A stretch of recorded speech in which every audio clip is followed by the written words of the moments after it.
We tend to think of Triumph producing rear-wheel drive sports cars and big, comfy saloons. But in the early 1960s, it went front-wheel drive with the 13 and then the 1500. But were they any good? Did these two cars have what it takes to take on the might of BMC's front-driven cars? Well, let's take this pair for a drive, find out, and decide which did it best. The Triumph Herald had been quite a success with its stylish Michelotti lines and its neat handling and its easy maintenance. But by the mid-60s, it was also rather outdated, and rear-wheel drive was very quickly becoming a bit old-fashioned in the wake of front-wheel drive cars like the Mini and the ADO 16. But Triumph noticed the gearbox in some layout that the A-Series was using and thought it was flawed and could be done better. So he decided the next Triumph would be front-wheel drive, but it would refine that formula. So it took the 1296cc SC engine from the standard 8 and mounted it longitudinally in the car above the gearbox, but crucially separately to it, so they weren't sharing the oil and it didn't have that flawed gearbox in some layout of the A-Series. So at 1296cc, which makes it a 1.3, the new Triumph saloon would be aptly named the 1300. Michelotti was given the job of clothing this new front-wheel drive saloon. Immediately he was a little bit hamstrung because that engine above gearbox layout that Triumph had gone for meant the whole package was very tall, and that meant you would have to have quite a high bonnet line. It had to take some of its styling elements from the bigger 2000 to kind of share the family connection, and I think Michelotti pulled it off in spectacular fashion. Just look at this thing, it's neat, but it's got that bright, pretty face on it with that big grille and those big eyes, lovely bonnet bulge, which of course it needs for that tall engine layout. I think this is a smashing looking little car, and it's every bit as eye-catching and distinctive as the likes of the ADO 16. While you could argue it's a little bit broad looking, maybe ever so slightly dumpy from some angles, that just makes it charming and like a little puppy dog of a thing. And being a small Triumph saloon in the mould of the Herald, the 1300 had an upmarket feeling interior as well, and it still feels great. You've got these wooden door cappings, lovely big soft leather armchairs, a full complement of gauges, and the full wood dashboard, with the odd sprinkling of chrome trim here and there to really lift it up market. And again, for what was a small, relatively affordable family saloon, the 1300 does feel really special in here. It does feel definitely a cut above a Mini and even some of the more austere specs of ADO 16. And there were little touches that proved the Triumph was a cut above as well. You got thicker carpets than in the BMC cars and seats that were adjustable for height and for rake, which again was the sort of thing you only tended to get in bigger, more luxurious saloon cars. This was a humble family car at the end of the day. Now the 1300 was Triumph's first ever front-wheel drive car, so the brand was kind of going into this layout expecting to learn things. This car has front double wishbone suspension with semi-trailing arm rear, and of course the whole car is wide and low in an effort to make it more planted at speed and to make it handle better.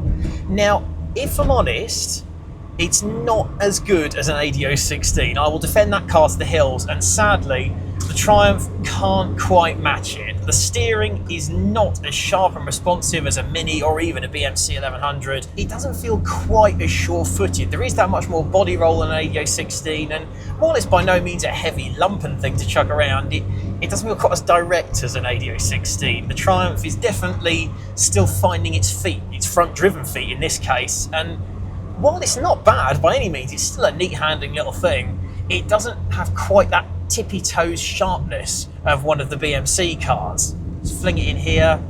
Yeah, see, there's a little bit of body roll before anything happens.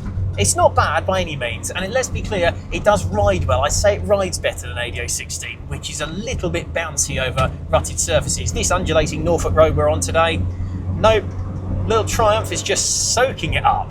It feels really nice actually. It's well composed and it kind of spreads its load to the point where it's a longer car than an ADO 16, and that means your rear seat passengers are going to be more comfortable as well.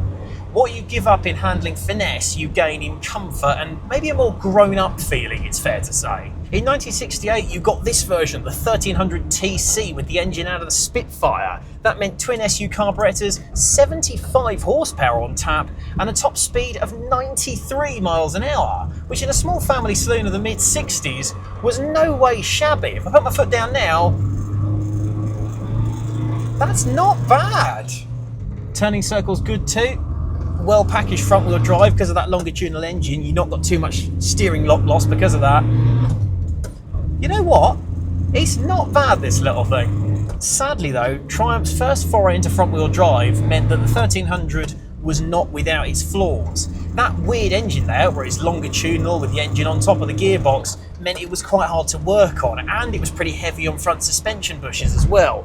Not to mention, you could only get this car as this version, the 4-door saloon. They did no 2-door, they did no estate, and that meant it just didn't have quite that broad appeal, which again, something like the ADO 16 or even the Herald that came before this car had. And as a result, in its life of 5 years, Triumph sold 148,000 1300s. Which sounds like an okay figure, until you discover that BMC sold 2.1 million ADO 16s in a similar time frame. That's not to say the 1300's a bad car though. I think it looks great, it's fun to drive, and as I've said, it does feel more grown up than those BMC rivals. But there was no denying those sales figures, and this car didn't really land with Triumph's customers. So in the wake of the dwindling sales and the rear-wheel drive Dolomite still being a little way off, this car, the front-wheel drive Triumph platform, had to evolve.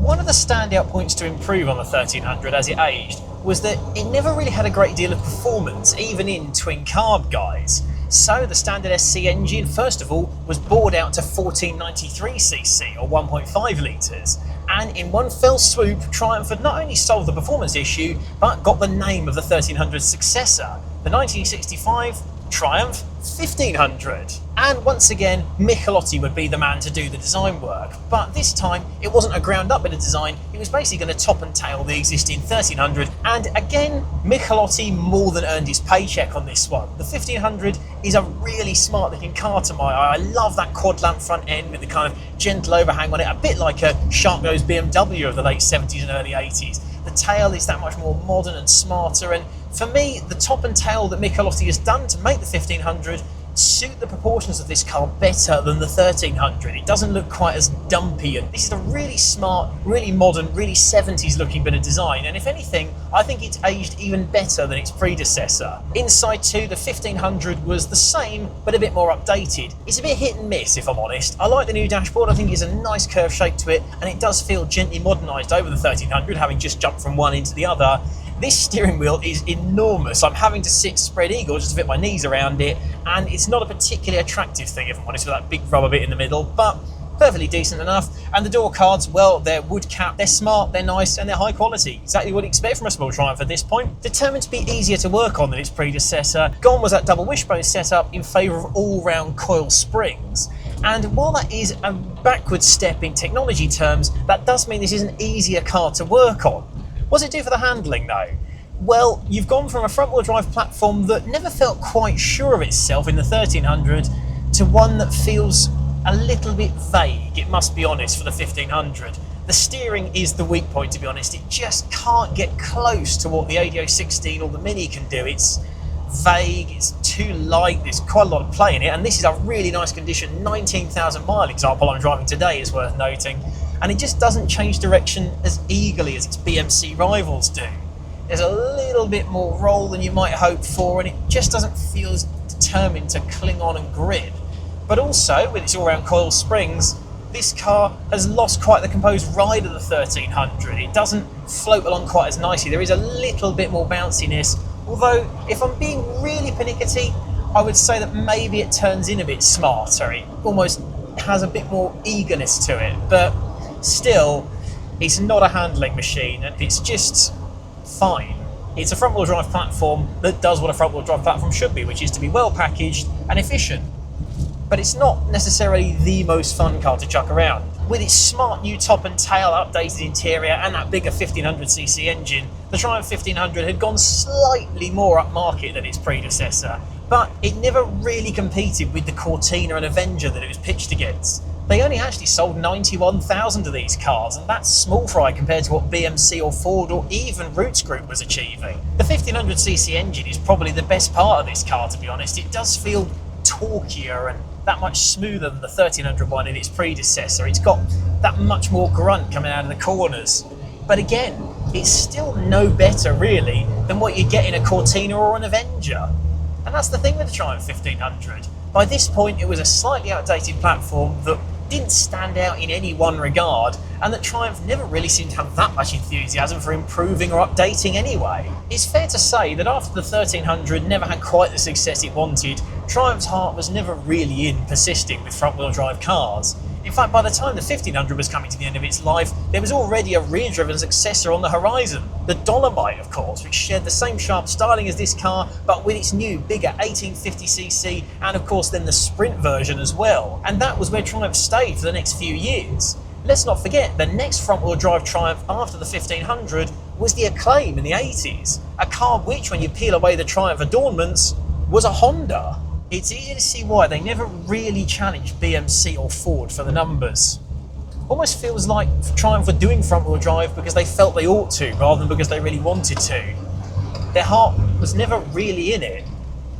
Well, two charming little saloon cars here, and it's fair to say that Triumph gave it a really good crack at competing with the front-wheel drive BMC cars with this pair.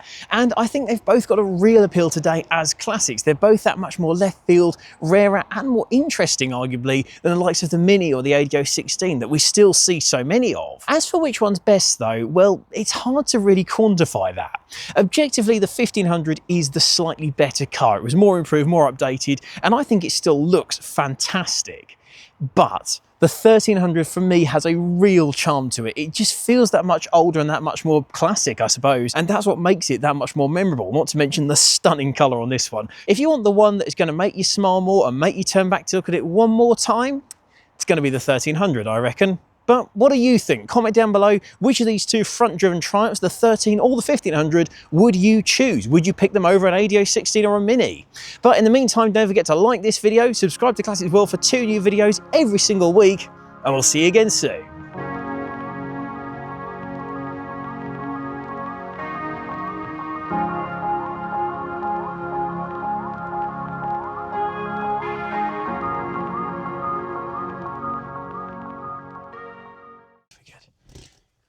Oh, we've got a normal seatbelt. Oh, joy! A normal seatbelt.